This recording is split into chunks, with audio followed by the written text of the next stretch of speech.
rayonunun Tasmalı kənd həkim məntəqəsində yerləşdirilmiş məlumatlandırıcı plakatın uzun müddətdir baxımsız vəziyyətdə qalması kənd sakinlərinin narazılığına səbəb olub. Plakatın üzərindəki yazıların bir hissəsi silinib və Azərbaycan Respublikasına aid ifadələrin oxunması demək olar ki, mümkün deyil. Sakinlərin fikrincə, dövlət tibb müəssisəsində yerləşdirilən məlumat lövhələri və plakatlar səliqəli vəziyyətdə saxlanılmalı, mütəmadi olaraq yenilənməlidir. Belə halların mövcudluğu müəssisənin ümumi görünüşünə və vətəndaşlarda formalaşan təsərrüfata, həmçinin təəssürata mənfi təsir göstərir. Məsələ ilə bağlı baş həkim Sevil xanımla əlaqə saxladıq və plakatın yenilənməsini, həmçinin nə səbəbə bu cür olduğunu soruşduq. Həkim isə bizə cavabında o güldür, mən onu oradan götürə bilmərəm deyə ifadə işlətdi.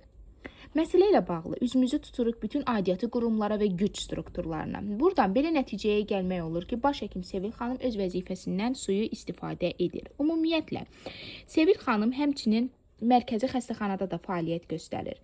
Ən azından mərkəzi xəstəxanada fəaliyyət göstərirsə, o zaman tibb məntəqəsində fəaliyyətinə icazə verilməməlidir. Heç olmasa tibb məntəqəsində o qədər savadlı həkimlərimiz var ki, biri gəlib oturub öz peşəsini vicdan və ləyaqətlə icra edə bilər.